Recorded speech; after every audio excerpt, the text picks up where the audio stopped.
طابع الشريك بدائرة فالله خير الحفظ وهو أرحم الراحمين.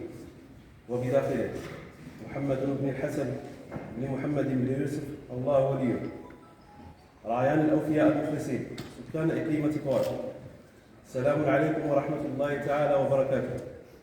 وبعد، فرعيا لما نوليه لإقليمكم من كبير عناية وشديد اهتمام، ولما أحطناه به دائما من متوالي الرعاية، فقد اقتضى نظرنا السديد أن نولي عاملا عليكم خديمنا الأرض السيد عبد الرزاق المنصوري، لما نعلمه فيه من ولاء لشخصنا وتعلق بعرشنا وعرش أسلافنا، ولما نعرفه فيه من قدرة على الاطلاع بالمهام التي أسندناها إليه وأنقناها بعودته.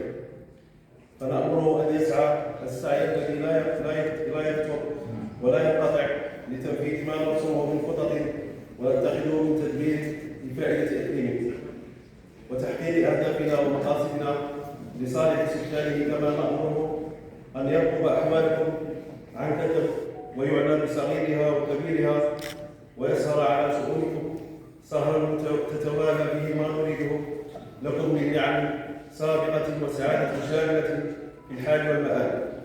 وفقه الله وأعانه وسدد خطاه وسلك بكم جميعا أجمل المسالك، وهداكم كافة لأقوم السبل وأحسن الطرق والسلام.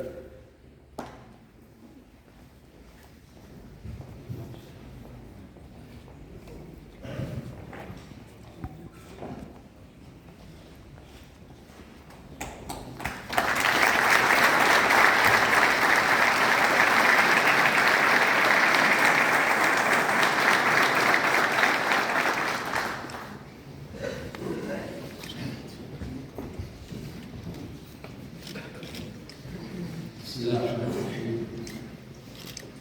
الصلاة والسلام على أشرف المرسلين. أود بعد ذلك أن أهنئ السيد علي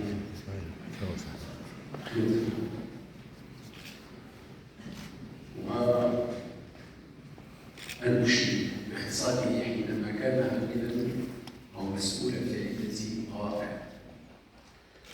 لذلك حظي بثقة جلالة الملك لكي يكون عاملا على رجل هنيئا له بثقة جلالة الملك، وأن أكون بكل حجم المسؤول وثقله، ولكن ثقة جلالة الملك لا تخيب بأحد كيف يحتضر رجال المواقع.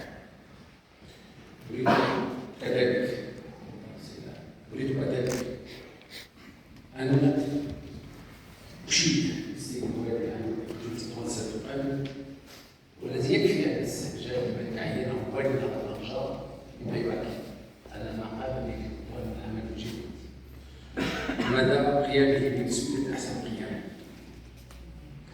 لذلك ابتدأت بهذه الكلمة بحول السيد الوالي والسيد العامل والسيد العامل الممتاز الداخلية والمسؤولين. تطوان تحتاج إلى جهد كبير، وتطوان دائما تنال رضا جلالة الملك وقد طلب منه